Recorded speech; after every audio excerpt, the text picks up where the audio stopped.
सुप्रभात बच्चों। कैसे हैं आप सब? उम्मीद करती हूँ आप सब अच्छे होंगे। तो बच्चों, आज की कक्षा में हम पढ़ने वाले हैं अध्याय नंबर 5, जिसका शीर्षक है मत रुक कदम बढ़ा। तो इस अध्याय में हमें एक कविता दी जा रही है। तो सबसे पहले हम देखेंगे कि हमें कुछ चित्र दिए गए हैं और उनके आधार पर कुछ प्रश्न पूछे गए हैं। चित्र 1 में राजा की हालत कैसी है? राजा की हालत हम देख सकते हैं कि वो बहुत थका हुआ है और वो एक गुफा में आराम कर रहा है। तो दूसरा प्रश्न है, राजा ने गुफा में क्या देखा और क्या सीखा? तो राजा ने गुफा में देखा कि एक मकड़ी अपना घर बना रही है और वो घर बनाने में कितनी मेहनत कर रही है। क्या आप मानते हैं कोशिश करने वालों की हार नहीं होती? हाँ, कोशिश करने वालों की हार नहीं होती, हम ऐसा मानते हैं। राजा की सोच में क्या बदलाव आया? उसने क्या निश्चय किया? तो राजा की सोच में बदलाव आया कि वो भी मेहनत करेगा और कभी भी ऐसे थकेगा नहीं। वो भी मकड़ी की तरह पूरी कोशिश करेगा, पूरी मेहनत करेगा तब तक जब तक उसे उसका फल ना मिल जाए। तो इस कविता में हमें कुछ शब्द दिए गए हैं, जैसे पर्वत, भयंकर, कंकर, प्रलयंकर और अरिदल। तो हम देख सकते हैं कि कुछ बच्चे झंडे को लेकर कितने खुश हैं और ये कविता हमारे देश के ऊपर ही है। मत रुक कदम बढ़ा, आगे आगे तू बढ़ता जा। पर्वत आवे घोर कठोर, मेघ घिरे हो वे सब ओर।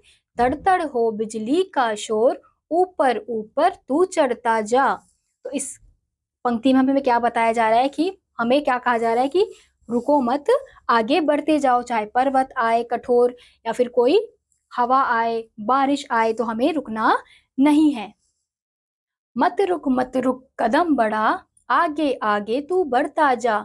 नदियों का हो वेग भयंकर, पथ में हो कंटक या कंकर। चाहे विषधर हो प्रलयंकर, अपना पथ तू घड़ता जा।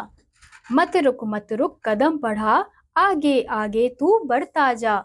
तो इस पंक्ति में हमें बताया जा रहा है कि अपने कदम तुम बढ़ाते जाओ, चाहे कोई भी कंकड़ आ जाए, कोई भी नदियों का वेग यानी कि कोई भी सुनामी आ जाए, विषधर प्रलय आ जाए, या फिर कोई भी कंटक या फिर कोई भी कंकड़ आ जाए रास्ते में, तुम्हें रुकना नहीं है और कदम बढ़ाते जाना है। फिर अगली पंक्ति है, अरदिल रोके रहा खड़ा हो, पथ में या गजराज खड़ा हो। खाई हो या कहीं गड़ा हो, राह बनाकर चलता जा। मत रुक कदम बढ़ा, आगे आगे तू बढ़ता जा।